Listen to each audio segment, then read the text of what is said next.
पेडणे तालुक्यातील धारगळजवळील सुकेकुळण भागातून एक धक्कादायक प्रकार समोर आलाय। या ठिकाणी सकाळी 7:45 वाजण्याच्या सुमारास बसची वाट बघत थांबलेल्या 17 वर्षांच्या विद्यार्थ्यावर ॲसिड हल्ला झाल्याने खळबळ माजली। तो या हल्ल्यात 80% भाजल्याची माहिती पोलिसांनी दिली। हा पोलीस कर्मचाऱ्याचा मुलगा आहे। म्हापशातील उच्च माध्यमिक विद्यालयात शिक्षण घेत असून नेहमीप्रमाणे तो 30 जून रोजी सकाळी 7:45 वाजण्याच्या सुमारास विद्यालयात जाण्यासाठी बसची वाट बघत थांबला होता। इतक्यात दुचाकीवरून आलेल्या 2 हल्लेखोरांनी त्याच्या अंगावर ॲसिड फेकून पळ काढला।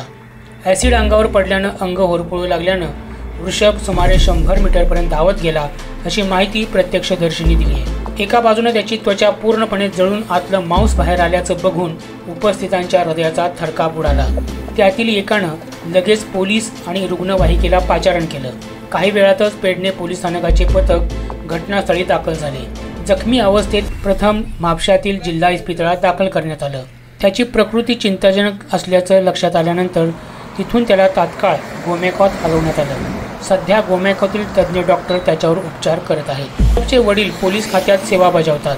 हा हल्ला नेमका कोणी केला आणि या हल्ल्यामागचं कारण काय याचा तपास आता पेडणे पोलीस करत आहेत। गोव्यातील ताज्या घडामोडी जाणून घेण्यासाठी आमच्या YouTube चॅनलला सबस्क्राईब करा।